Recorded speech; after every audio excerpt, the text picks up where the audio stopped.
السلام عليكم ورحمة الله وبركاته. معكم مستر أحمد محمود في قناة مستر أحمد تمريض. إن شاء الله النهاردة هبدأ في شرح وتطبيق بروسيجر الأورال كير، الرعاية بالفم. تمام، بس قبل أي حاجة لازم دلوقتي تنزل تعمل اشتراك في القناة، تفعل زر الجرس وتعمل لايك عشان تشجعني، وكومنت كويس منك. هبدأ على طول في البروسيجر.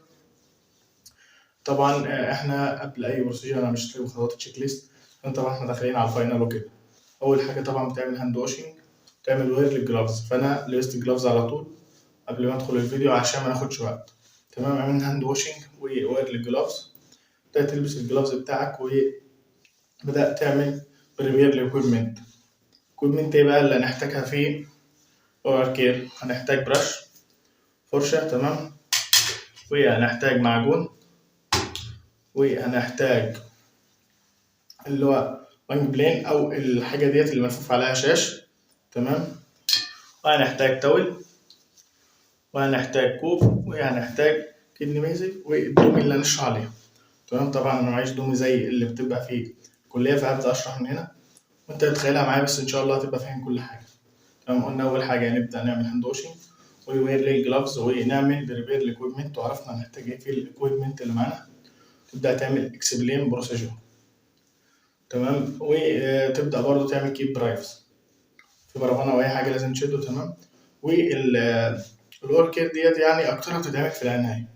تمام، هنبدا بقى دلوقتي الأور كير ده أنت بتعمله بحاجتين، لا واحد كوماتوز، تمام، يعني واحد في غيبوبة، واحد كونشاست يعني واحد لسه، يعني واحد عايش وواحد عادي معاك، مش في غيبوبة ولا حاجة، واحد فايق معاك. تمام، أنت هتبدأ الأول ده بالبيربوز. قبل ما نخش البيربوز، الهدف من الحاجات ديت إيه؟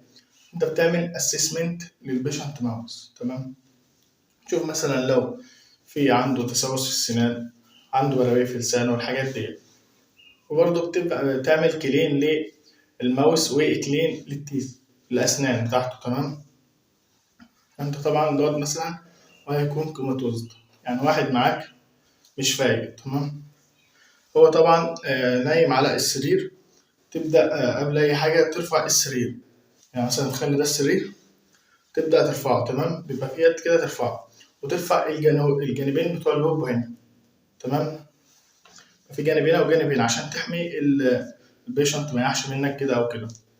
تمام، وتبدأ تروح عند البيشنت. طب انت بتعمل الحاجات ديت فين؟ يعني انت بتعمل الحاجات ديت امتى؟ تبدأ تعمل الاورال كير. الاورال كير ده احنا قلنا بنعمله في اللي انت بتعمله قبل الاكل، تمام، وقبل الفطار، وممكن تعمله بعد الاكل.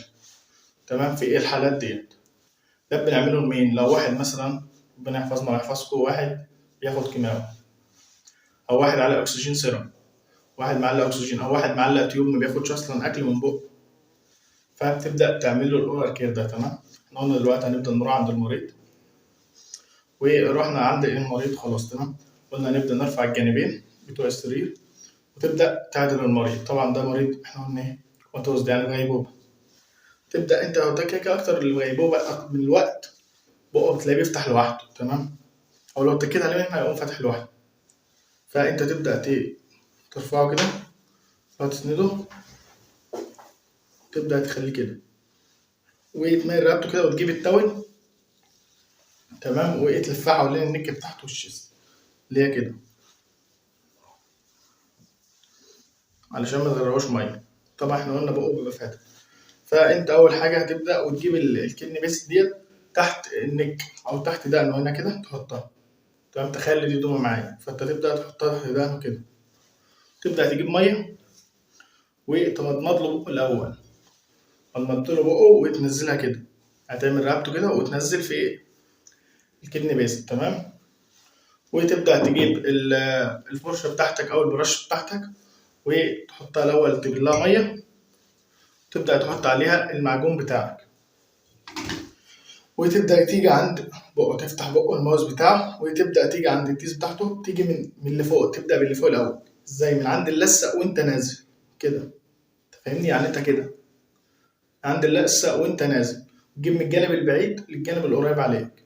تمام، واللي تحت نفس الحوار، وما بين سنانه، يعني ما بين سنانه من جوه تروح وتيجي كده ما بين سنانه. تمام، خلصت اللي فوق وتجيب اللي تحت وما بين سنانه، تمام.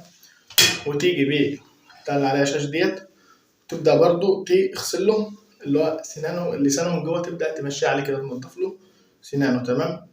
وفي بقى حاجات اللي بيبقى فيه جهاز أصلا بيسحب المية، يعني أنت بدل ما تعمله كده بالكدني بيزك، في جهاز بيسحب المية لوحده، تمام. بس احنا بنقول الحاجة اللي هي العادية دلوقتي. فأنت بتبدأ بقى تحط له بعد ما خلصت تحط له مية، تمام. يعني تتخيل أصل ديت مش هينفع أحطها، وتنضفها، وتيجي بديت تنضفها، تمام. تنضف، قلنا بتجيب من فوق وانت نازل من لسه وانت نازل لتحت، الجانب البعيد للقريب نفس الحوار، ولسانه من جوه. كده انت خلصت وايه مضمضت اهو. تبدا بقى تشيل الفوطه. تشيل التول ازاي؟ تشيلها من المنطقه البعيد عشان ما تلمس المبلول كده، وتتخلص منها، تمام. طبعا كده كده بيبقى في مناديل او فوطه، بس بالنسبه كبيره بيبقى مناديل. تبدا تتخلص منها، تمام، في السله بتاعتك. وبعد كده انت خلاص تبدا بقى تجيب منديل او اي حاجه وتمسح له حوالين بقه، لو شفايفه فيها مثلا مش او كده تبدا تحط له مرطب على حوالين شفايفه، تمام.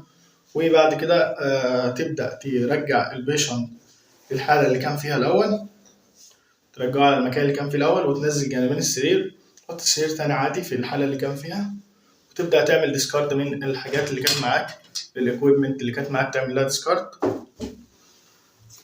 تمام. عملنا ديسكارد الاكويبمنت اللي كانت معانا. بعد كده نبدأ نعمل ريموف او ديسكارد الجلافز بتاعنا. وبكده اكون خلصت بروسيجر النهاردة. يا رب تكون استفدت، ولو في اي سؤال او عندك يا ريت تكتبه في التعليقات. اشوفكم على خير الفيديو الجاي. السلام عليكم ورحمة الله وبركاته.